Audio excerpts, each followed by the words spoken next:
Municipal అధికారులు అక్రమాలకు పాల్పడితే చట్టపరమైన చర్యలు తప్పవని ఎమ్మెల్యే పాయల్ శంకర్ హెచ్చరించారు. శుక్రవారం మున్సిపల్ కార్యాలయ సమావేశ మందిరంలో అధికారులతో జరిగిన సమీక్ష సమావేశంలో ఆయన ఘాటుగా వ్యాఖ్యానించారు.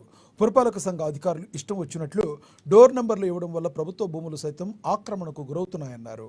ఒక్కో ఇంటికి 10 నుండి 11 డోర్ నెంబర్లు కూడా ఇస్తున్నారని, ఒక్కోసారి డోర్ నెంబర్లు ఇచ్చిన తర్వాత వాటిని తొలగించడం కూడా కష్టమవుతుందని తెలిపారు. అక్రమంగా డోర్ నెంబర్లు ఇస్తే సంబంధిత సిబ్బందిని సస్పెండ్ చేసే వరకు వదిలిపెట్టబోమని హెచ్చరించారు. ఇంటి నిర్మాణ అనుమతుల్లో సైతం అధికారులు ముప్పతిప్పలు పెడుతున్నారని, అవసరమైన అన్ని పేపర్లు ఉంటే వెంటనే అనుమతులు ఇవ్వాలని అన్నారు. అలాగే వేసవికాలం వస్తున్న నేపథ్యంలో పట్టణంలో మంచినీటి సమస్య ఎక్కడికక్కడ ఉందో గుర్తించి దాన్ని పరిష్కరించేలా ప్రణాళికలు రూపొందించాలన్నారు. పట్టణ అభివృద్ధిలో వార్డు అధికారులు దృష్టి సారించాలన్నారు.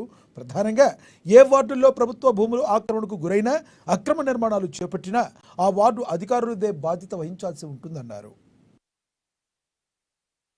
మున్సిపాలిటీకి ఇచ్చేటప్పుడు డెవలప్మెంట్ వర్క్ చేయాలి. ఆ భూమిలో మనం డోర్ నెంబర్లు ఇచ్చేస్తాం, వాళ్ళు రిజిస్ట్రేషన్ చేసుకుని ల్యాండ్ గ్రాబర్లు కోర్టులలో కేసులు వేసి ఉంటాం. మున్సిపాలిటీని ఛాలెంజ్ ఎన్నైతే డోర్ నెంబర్లు ఇచ్చిందో ఇల్లీగల్ ఇచ్చినటువంటి డోర్ నెంబర్లన్నీ ఇమీడియట్గా క్యాన్సల్ చేయాలి. నా దగ్గర ఆధారాలు ఉన్నాయి. మీరు క్యాన్సల్ చేస్తేనేమో ఇచ్చిన వాళ్ళు బతికిపోతారు, క్యాన్సల్ చేయకపోతే డోర్ నెంబర్ క్యాన్సల్ అవుతుంది. నేను అలాగే యాక్షన్ కూడా ప్రిన్సిపల్ సెక్రటరీకి నేను యాక్షన్ రాస్తాను.